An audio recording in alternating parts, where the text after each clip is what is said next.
les podcasts de la Paillette. Découvrez l'une des rencontres du Festival des médias indés qui s'est tenue les 11 et 12 avril 2026 à Rennes. Bonne écoute. Bonjour à tous. Merci d'être venus pour assister à cette conférence. Désolé pour l'absence totale de parité de cette table ronde. Si t'avais rien dit, je pense que personne s'en serait rendu compte. Oui, non, mais je préfère qu'on s'en excuse quand même, pas faire semblant de rien. Mais... Oui. Donc ici vous avez JP de la Brèche, c'est un journal indépendant stéphanois. Il est directeur de publication. Tout à fait. On a Fabien qui est chargé de diffusion à l'Âge de Fer.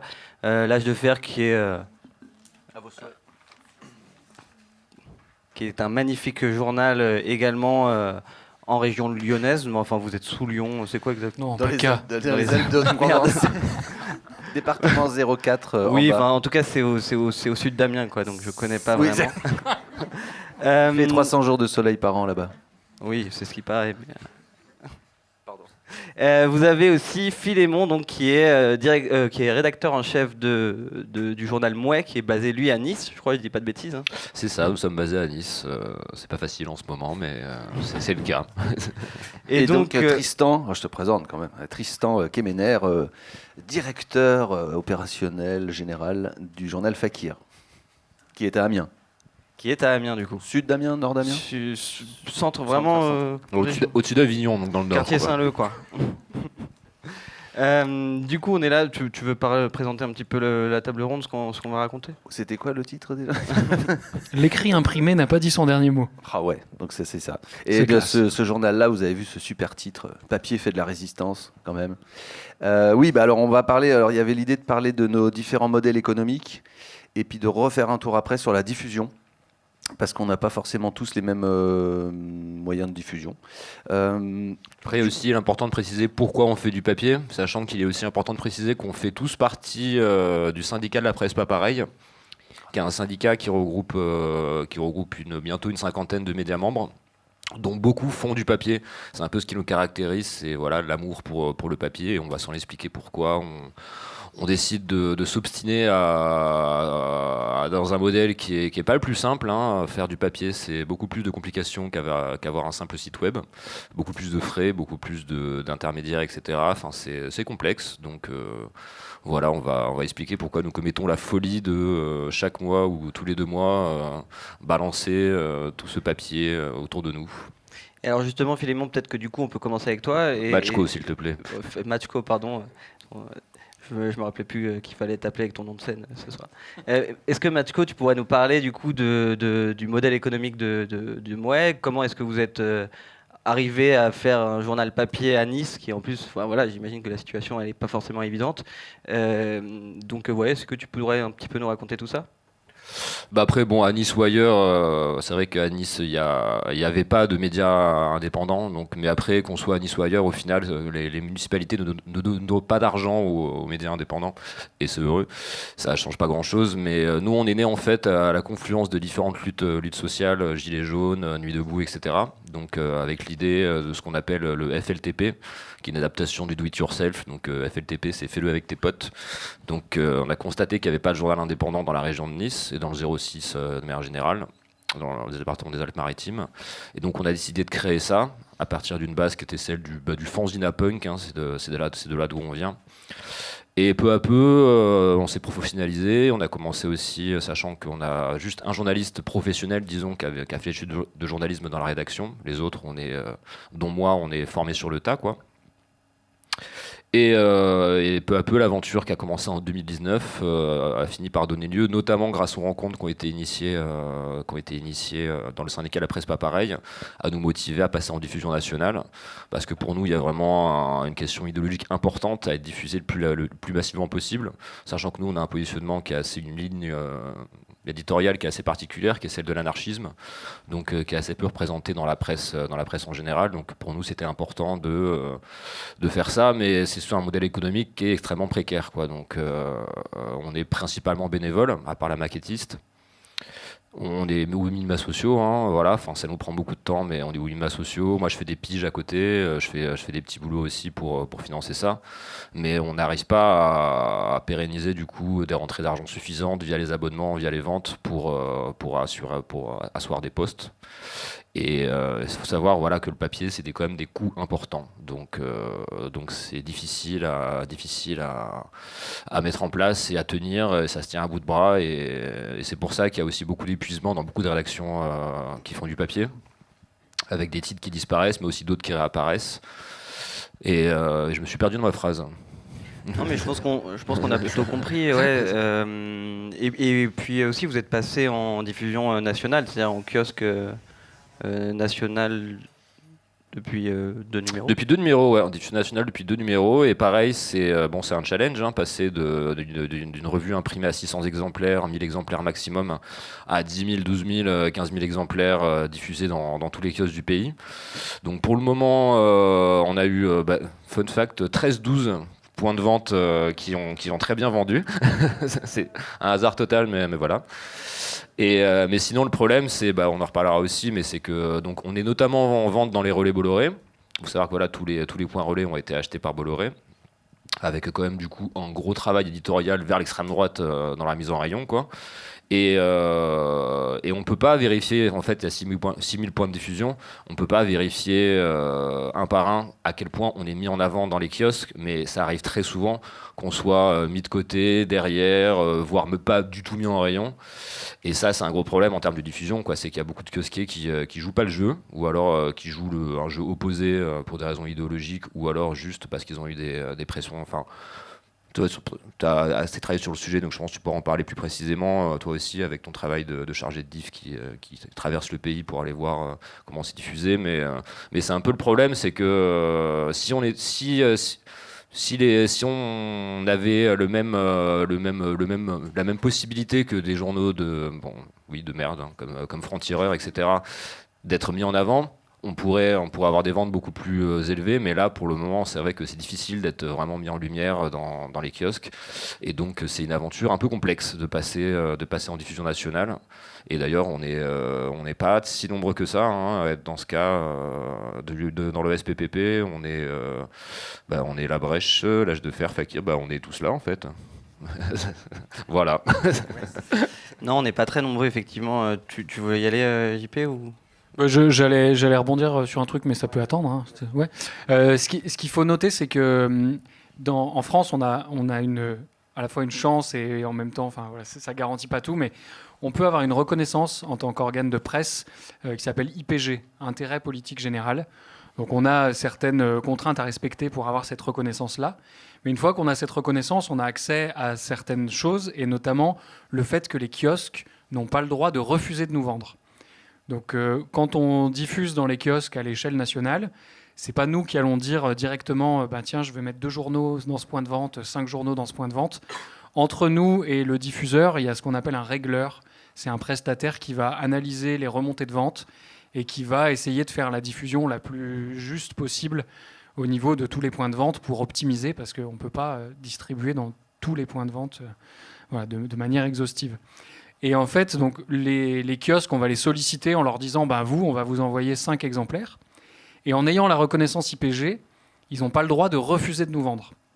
Donc, ils n'ont pas le choix à ce niveau-là. Donc, ça, c'est quand même une garantie qui est assez importante, qui permet de garantir une certaine pluralité de la presse et qui va permettre aussi à un lectorat qui n'est pas forcément à l'aise avec le numérique d'avoir plusieurs titres en papier relativement représentatifs. Le problème, c'est que, par rapport à ce que disait Matchko, ils n'ont pas le droit de refuser de nous vendre, mais ils peuvent ne pas nous mettre en rayon. Donc, si on n'est pas affiché en rayon, il faut qu'une personne aille demander explicitement au comptoir « Bonjour, je voudrais acheter le Mouais, je ne l'ai pas trouvé dans le rayonnage. » Je sais qu'à titre personnel, ça m'est arrivé une fois à la gare d'Avignon, où je suis allé au relais. Je n'ai pas trouvé le journal dans les rayonnages, je suis allé demander. Et là, la personne au comptoir s'est baissée, il me l'a sorti d'un carton « Tenez, il est là !» Et je lui ai dit, oui, mais vous comprenez bien que déjà, on a une notoriété qui est relativement faible. Donc, si on n'est pas en plus affiché dans les rayons, forcément, c'est compliqué d'aller toucher des lecteurs et des lectrices qui ne nous connaissent pas.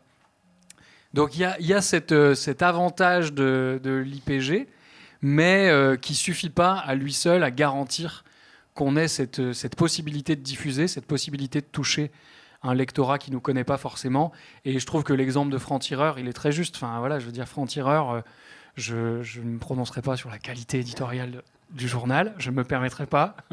Mais voilà, avec une exposition médiatique comme celle-ci, avec des personnalités médiatiques, je veux dire, leur pub, elle est déjà toute faite. Et nous, on ne joue pas à armes égales.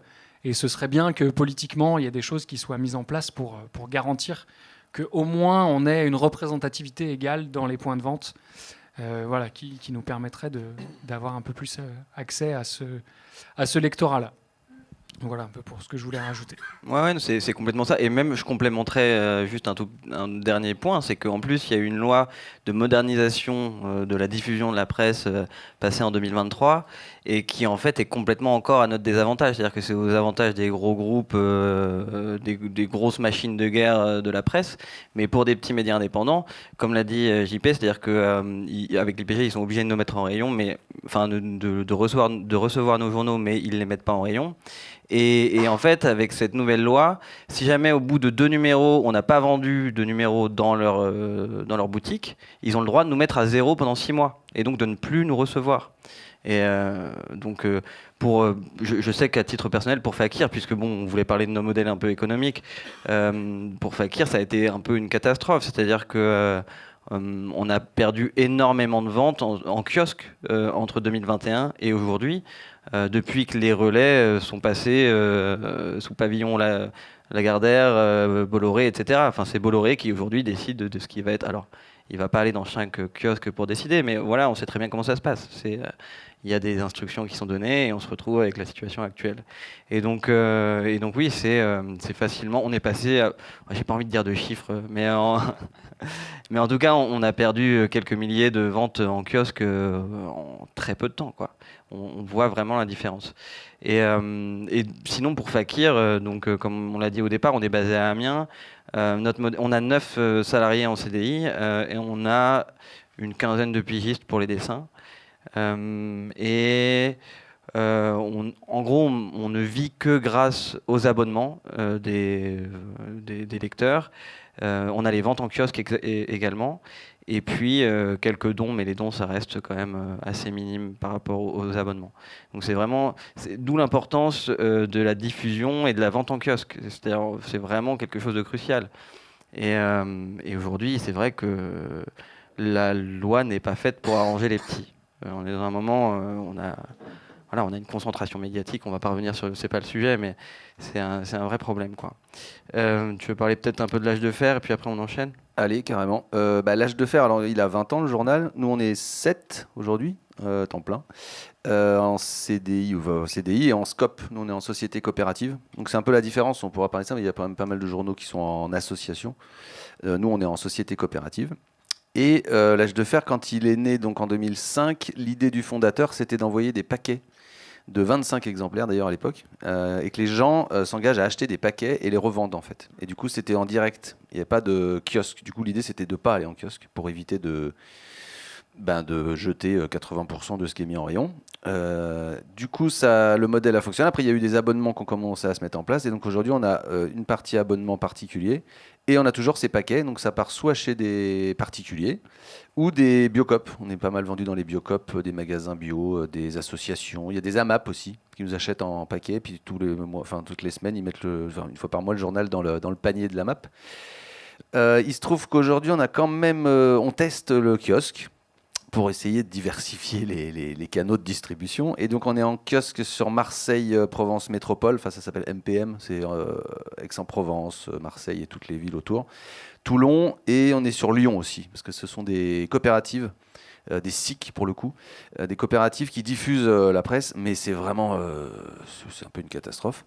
Alors, on ne perd pas d'argent. Quand même, ils prennent une commission, mais on arrive à pas trop perdre d'argent. Mais les ventes, c'est vraiment très compliqué.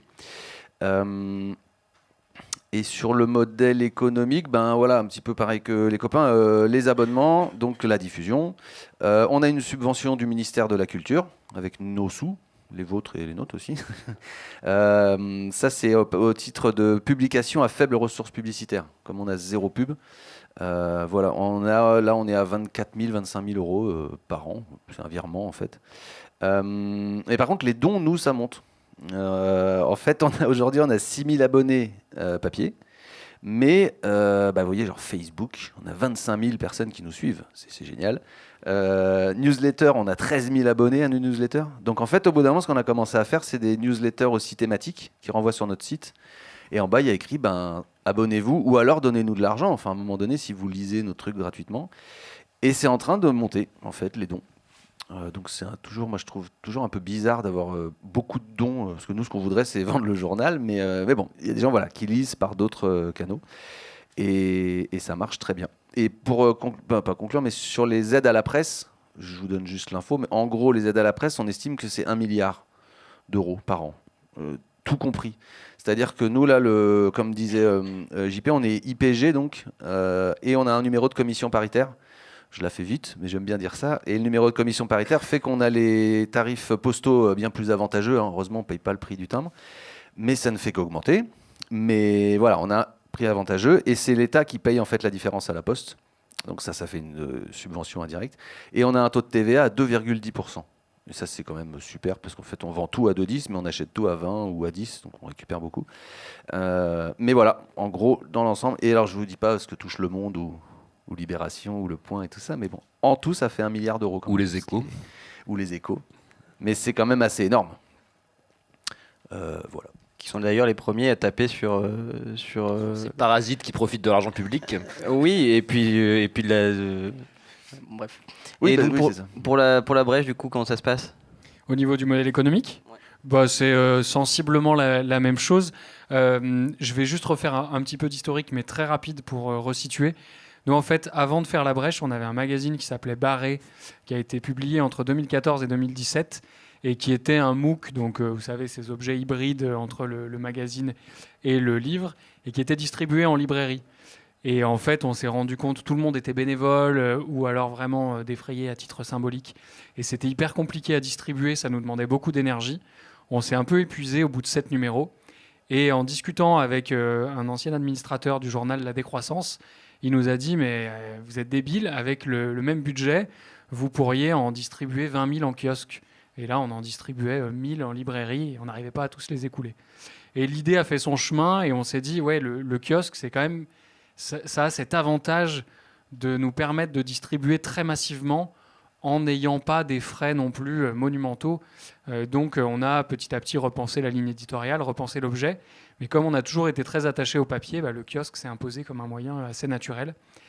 Et c'est aussi un moyen qui permet d'avoir de la visibilité, de faire la promotion du journal sans passer par les réseaux sociaux. Parce que mine de rien, quand on part de zéro au niveau notoriété, comment on fait pour se faire connaître ?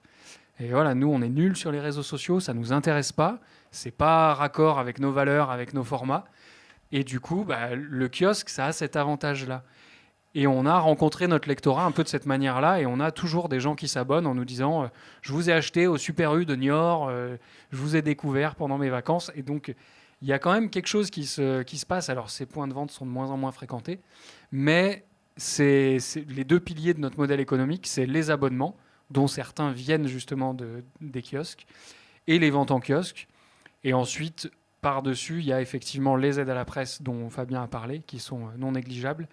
Et après, on a quelques petits éléments qui viennent compléter le budget, qui sont quelques dons, un peu d'éducation aux médias, et puis de la vente de numéros, vente aux numéros, soit par des commandes directes, soit sur de l'événementiel, comme lors d'événements comme celui-là. Donc voilà, notre modèle économique, il est construit principalement autour de ça. Mais voilà, comme on le dit depuis tout à l'heure, la question de la diffusion et par ricochet de la notoriété, elle est essentielle. Et je pense qu'il y a un enjeu politique, alors à la fois dans la refonte des aides à la presse, qui serait essentielle parce que en tant qu'organe de presse, la somme qu'on va toucher, elle est corrélée à la diffusion qu'on a. Donc en gros, plus on est gros, plus on diffuse, plus on touche de l'argent. Donc quand on prétend défendre le pluralisme, c'est peut-être un peu étrange cette manière-là. Et il n'y a pas du tout aussi de lien avec le modèle économique de la structure derrière. C'est-à-dire si vous avez un actionnaire derrière, vous allez toucher autant que si vous êtes une SCOP ou une association. Donc on touche des aides à la presse, ce qui est quand même important et non négligeable, mais voilà, il y a quand même à redire sur la manière dont ces aides sont distribuées. Et par rapport à ce que j'expliquais tout à l'heure sur l'IPG, le fait qu'on ait certaines garanties au niveau des kiosques, et pour faire écho à ce que disait Tristan aussi, on voit bien que c'est des choses qui peuvent être détricotées très facilement aussi, en fonction des personnalités politiques qui arrivent au pouvoir dans les prochaines années. Donc il y a aussi un travail, je pense, de plaidoyer à mener à ce niveau-là. C'est aussi ce qu'on essaye de faire avec le syndicat de la presse pas pareil, pour essayer d'avoir un peu voix au chapitre en pesant un peu plus lourd. Parce que effectivement, maintenant, il y a beaucoup de médias qui n'ont pas forcément d'existence en papier. Et on a une spécificité qu'on essaye de défendre. Donc on essaye de se regrouper pour peser plus lourd et pour exister. Et je pense que ça se joue aussi au niveau citoyen, en allant justement dans ces points de vente, en demandant aux kiosquiers et aux kiosquières, est-ce que vous avez Fakir, est-ce que vous avez Le Mouet, et pourquoi est-ce que vous ne les mettez pas plus en avant par rapport à d'autres titres? Je pense qu'il y a aussi un travail de sensibilisation à faire pour ces personnes qui tiennent des points de vente et voilà, pour qui il y a une logique économique, mais il peut aussi y avoir des valeurs qui sont défendues et ce n'est pas forcément fait de manière consciente. Donc voilà, je pense que ça se joue aussi à ce niveau-là. Et je voulais signaler aussi que toi, du coup, c'est en discutant avec quelqu'un de la décroissance que vous avez décidé de passer en kiosque, et moi, c'est en discutant avec toi que j'ai décidé de convaincre ma rédaction de passer en diffusion nationale. Donc, comme quoi, les idées plus ou moins brillantes se transmettent comme ça. Et pour vrai, moi, je voulais insister aussi sur un point qui, quand même, à prendre en compte, c'est que, et qui est au début, c'est pour ça que c'est assez contre-intuitif de passer en national, c'est que une très grande partie, on va produire beaucoup, mais une très grande partie, on va produire beaucoup, mais qu'on va payer moins cher, parce qu'on passe en impression rotative. Le numérique, il n'y a pas d'économie d'échelle. Plus on imprime, plus c'est cher. En rotative, donc en grosse machine d'impression, celle qu'on voit dans les films, etc. C'est plus on imprime, moins c'est cher. Donc il y a un espèce de côté, encore une fois, oui, contre-intuitif, qui consiste à imprimer beaucoup plus pour être plus diffusé, mais pour avoir, en gros, si on fait, je pense ne pas être juste, je peux dire que 30% de vente, c'est très très très bien. Généralement, c'est entre 10 et 30% de diffusion, donc le reste est mis au pilon. Bon, Inch'Allah, il est recyclé, on espère, mais voilà, il y a quand même un modèle économique qui est assez particulier, parce qu'il consiste à produire beaucoup pour diffuser plus, mais à partir d'une économie qui est assez particulière, et qui effectivement peut être un peu étrange au premier abord, et c'est pour ça que c'est un pas assez compliqué à passer, parce qu'on se dit, comment se fait-il que je puisse gagner plus d'argent en gaspillant plus? Et voilà, il y a ce modèle économique qui est basé là-dessus. Donc effectivement, nous là, on n'a pas encore les aides consécutives au fait qu'on soit, parce que on a fait que du numéro, qu'on est passé à plus diffusion nationale, donc on n'a pas encore les aides qui vont avec, mais on les aura. Et c'est vrai que c'est particulier, quoi. Donc notamment d'un point de vue, je pense que toi tu pourras en parler plus, mais d'un point de vue ou toi, je me sens qu'on en parlait hier, d'un point de vue écologie, ça peut paraître assez particulier. Mais il faut savoir aussi que le numérique coûte aussi beaucoup en termes d'énergie, etc. Donc c'est pas forcément, même si ça a l'air beaucoup plus polluant, etc., c'est pas forcément le cas. Et il y a aussi quand même un aspect sur lequel j'insiste beaucoup, sur le fait pourquoi on fait du papier, c'est que le papier a une espérance de vie qui est incroyablement beaucoup plus élevée que celle de tous les formats numériques. Enfin, des études ont montré que l'espérance de vie d'un truc numérique, c'est 5 à 10 ans, c'est pas beaucoup, alors que le papier, on lit encore des choses qui ont été écrites il y a des milliers d'années. Quand on fait partie d'un journal, on envoie tout chaque numéro est envoyé à la BNF, tout est archivé. Il y a aussi des personnes qui font ça sur leur temps libre, ou des personnes qui font des collections personnelles de journaux. Voilà, on sait, ce petit journal sera encore lu potentiellement par les anarchistes du futur dans 320 ans, s'il y a encore une civilisation, alors que tout ce qui est en ligne, malheureusement, ça risque de disparaître à plus ou moins long terme. Donc c'est pour ça que c'est important de faire du papier, à mes yeux et à nos yeux. C'est pour ça qu'on s'obstine à produire ces objets étranges.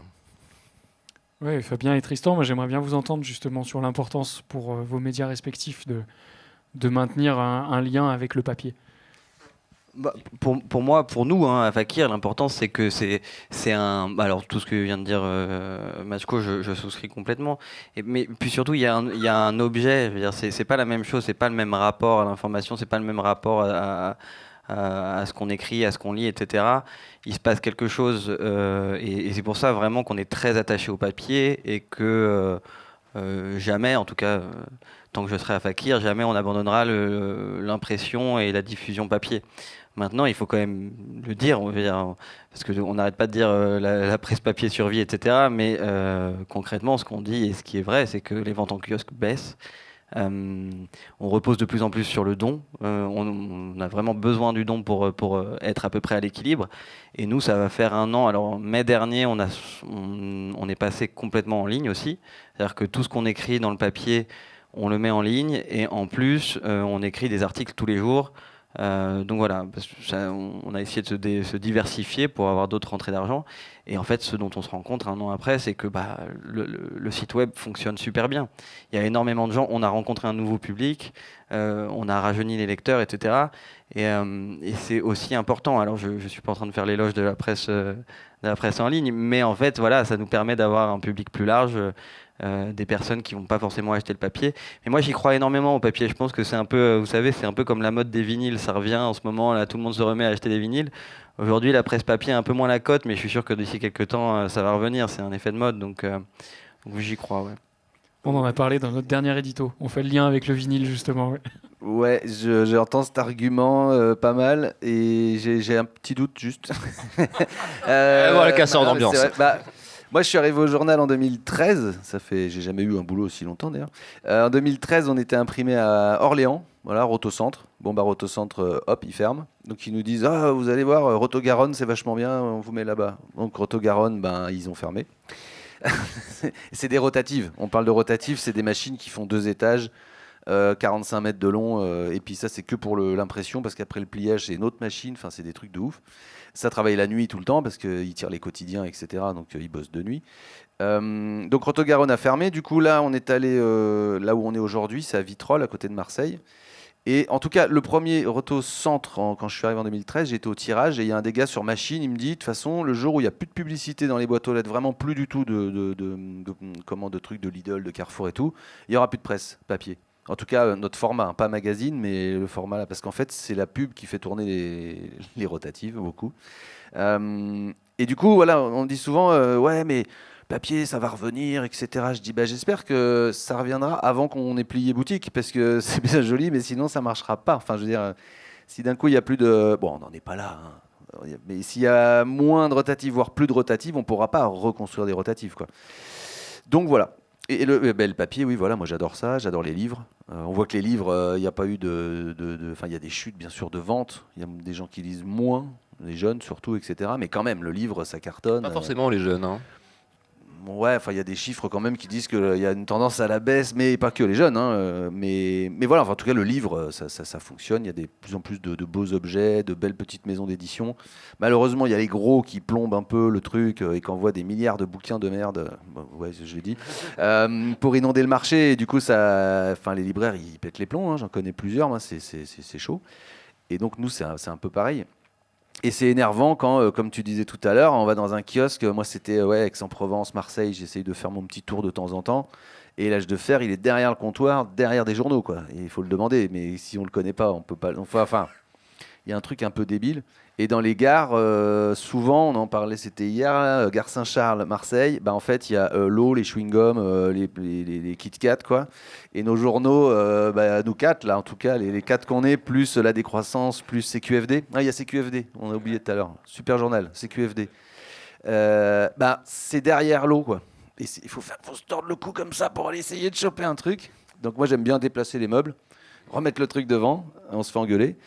Et puis dès qu'on a tourné le dos, ils remettent le truc. Mais c'est fou, quoi. On est derrière les bouteilles d'Évian, quoi. C'est énervant. Mais d'ailleurs, un truc que vous pouvez faire qui est tout simple, hein, quand vous attendez un train dans une gare, vous rentrez dans un kiosque et vous bougez les journaux indépendants. Ça prend 2 minutes et souvent ils vont les remettre en place, mais parfois ça reste 1 heure, 2 heures et c'est pas mal. Un acte de résistance tout à fait abordable, hein. Il nous reste un petit quart d'heure, ou est-ce qu'il y a des questions? Voilà, on va arrêter de parler aussi. Enfin, parler, on va peut-être répondre aux questions, mais... il reste 12 minutes, c'est ça? C'est toi qui as l'heure, tu me dis? Ouais, il est 28. Eh ben, très bien, ouais, on peut passer aux questions du public. Si vous avez des Tout à fait. Et du coup, il n'y a que 4 garçons, mais alors nous, dans notre journal, on a plus de filles que que de garçons à l'âge de fer. Voilà, il y a des questions. Crâneur.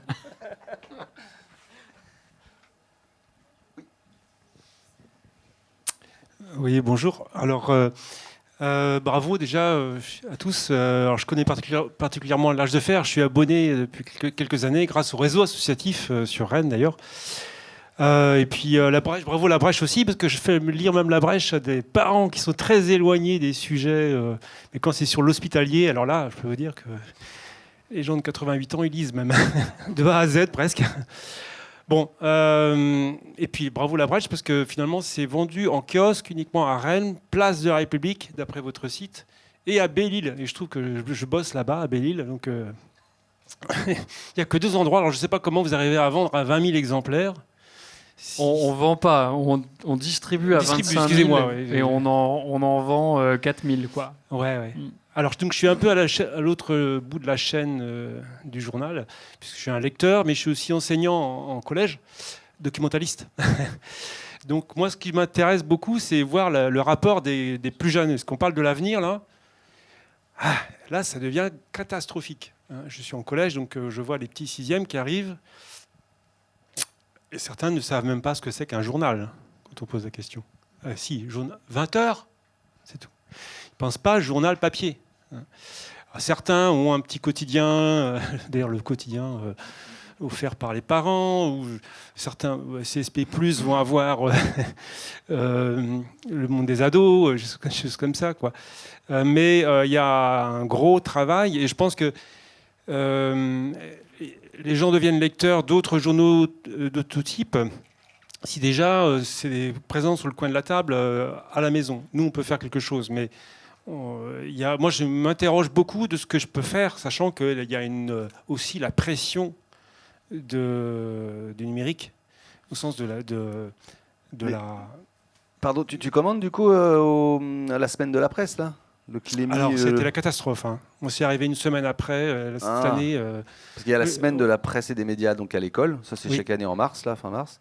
Et nous, par exemple, ça fait 4-5 ans maintenant. Moi, je mets 2000 exemplaires à disposition. Et les profs, du coup, documentalistes ou autres, ils vont sur le site et puis ils commandent et c'est gratuit. Enfin, ils réservent des journaux. Je ne sais pas si vous le faites aussi. Mais du coup, on est super content qu'il y ait chaque année 2000 exemplaires qui partent dans les collèges, lycées pro. Et ils utilisent le journal pour faire des travaux quoi, avec les jeunes. Alors, c'est presque ma question. Oui. Enfin, c'est qu'est-ce que vous pouvez faire ? Qu'est-ce qu'on peut faire ? C'est une question presque tout ça. Pour éduquer les jeunes à cet avenir qu'est le papier, parce que sinon, s'ils ne savent pas lire, certains ne savent même pas déplier un journal, en fait, hein, donc, même en 4e. Hein, donc, voilà.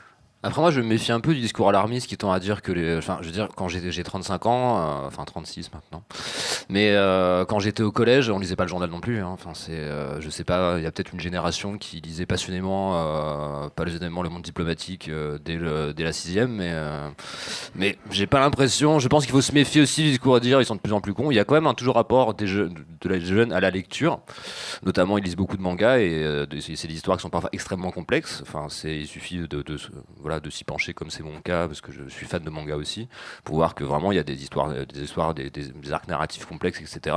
Il y a toujours un rapport des jeunes à la lecture. Ils lisent aussi du numérique, ils lisent des choses. Donc voilà, enfin je pense qu'il faut pas désespérer et à part ça, que faire ?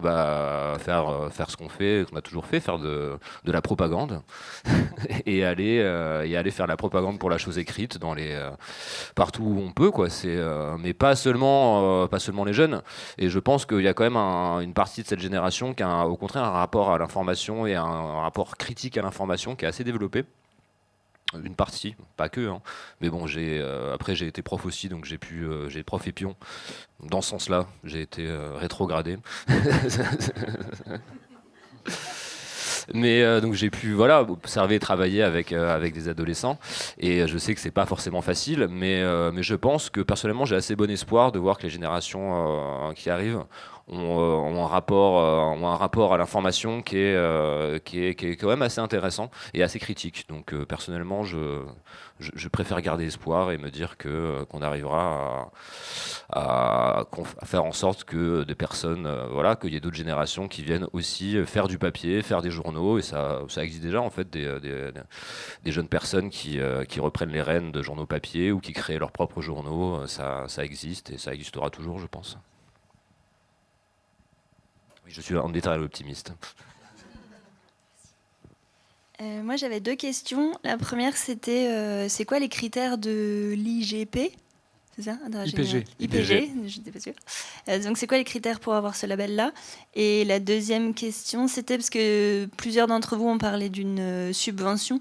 Est-ce que quand vous avez cette sub, vous estimez que vous êtes un peu moins indépendant? Enfin, est-ce que ça entraîne des contraintes ou des devoirs? Ou est-ce qu'en fait, ça ne change rien dans votre indépendance? Pour les critères IPG particulièrement, je vais dire à grands traits, ça ne va pas être hyper précis, mais en gros, il faut faire donc de l'information qui est considérée comme d'intérêt général. Donc, c'est-à-dire que dans le contenu éditorial, il doit y avoir de l'information nationale d'intérêt politique général. Voilà. Ça reste relativement flou, et en plus de ça, il faut avoir quand même un numéro de commission paritaire, comme disait Fabien, c'est-à-dire qu'il faut être reconnu comme un organe de presse officiel, et ça sous-entend d'avoir au moins quelques personnes qui ont la carte de presse au sein de la rédaction. Ça sous-entend d'être... Non, pas forcément. Ah, ok. Bon, ça doit faire partie des critères. On a tout, et on a personne qui a carte de presse dans la rédaction, et okay. On a tous les numéros. Ok, ça marche. Mais en tout cas, il ne faut pas qu'il y ait trop de publicité, il faut avoir une fréquence de parution à minima trimestrielle. Voilà, peut-être d'autres éléments. Et ne faut pas que ce soit un journal d'opinion, en fait. Oui, c'est ça. Ouais, et ça, c'est intéressant. Ouais, la carte de presse, non, c'est pas la carte de presse qui fait le journaliste. Enfin, en attendant, ça, faut le savoir, quoi. C'est pas parce qu'on a une carte qu'on est plus journaliste que ceux qui n'en ont pas. Mais je croyais qu'il fallait que tu aies des professionnels reconnus qui écrivent dans le journal, mais peut-être pas. Alors, je crois que la loi vient de changer avec notre cher président. Ça, c'est assez récent, mais j'ai pas bien les détails. Mais normalement, ouais, maintenant, là, il va falloir avoir un salarié embauché en tant que journaliste. Alors, pas forcément avoir la carte, mais ce qui n'était pas forcément le cas avant. Okay. Ça va peut-être changer pas mal les choses. Et du coup, oui, les subventions. Oui. Nous, la sub, on la prend depuis. En fait, c'est les attentats de Charlie Hebdo qui ont changé pas mal la donne. Avant 2015, c'était les quotidiens et les hebdomadaires qui avaient le droit beaucoup aux aides à la presse, notamment celles publications à faible ressources publicitaires. Et avec pas mal de médias, alors avant ça s'appelait la coordination permanente des médias libres, on a fait un peu de lobbying et du coup au ministère pour dire en fait les mensuels, il faudrait peut-être qu'ils rentrent dans la boucle. Et du coup depuis 2015, les mensuels ont le droit à cette sub. Et après tout, comme je disais tout à l'heure, Le Monde, il top des subs, Le Point, pourquoi nous, on les prend. Enfin, moi, il n'y a aucun problème avec ça. Et c'est notre argent public. Et je crois que c'est bien, parce que la presse, c'est ce qu'on dit, l'information n'est pas une marchandise comme les autres, quoi. Et c'est un peu comme, c'est comme le train, j'ai envie de dire. On est en train de nous dire qu'il faut privatiser, mais on sait que ça ne marche pas. En fait, le train, il faut que ce soit national. C'est le seul moyen que ça fonctionne.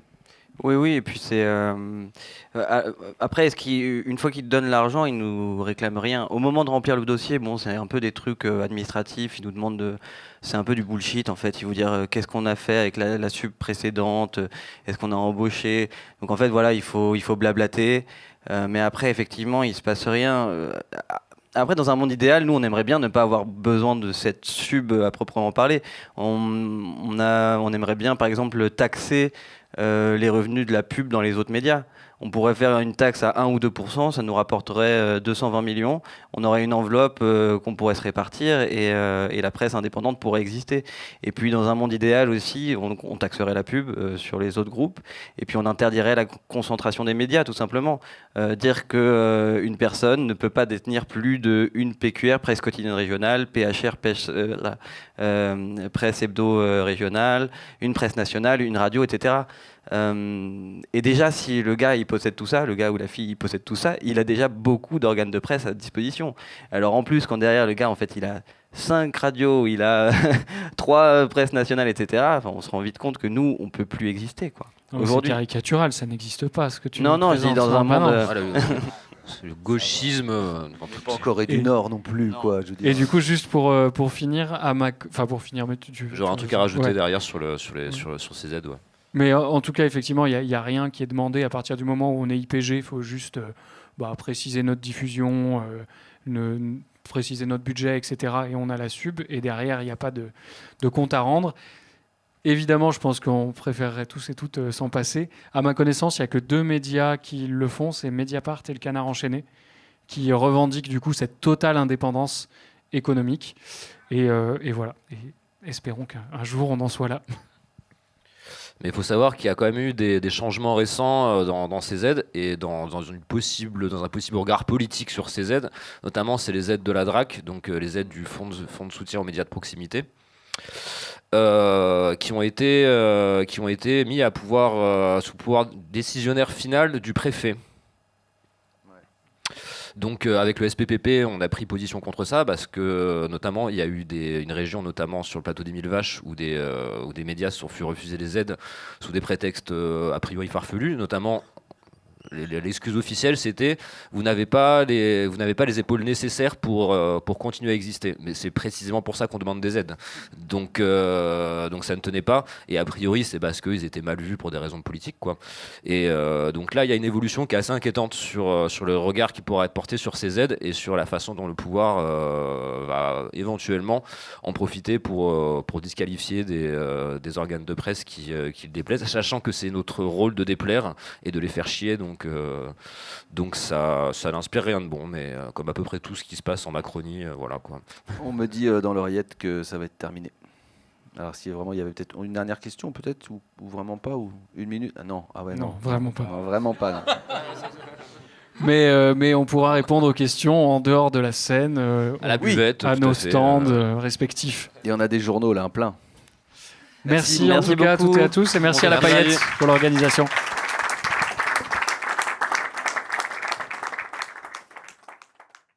Un grand merci aux médias pour la qualité et la richesse de leurs échanges. Rendez-vous sur la-paillette.net pour découvrir les autres rencontres du Festival des médias indés 2026 de Rennes.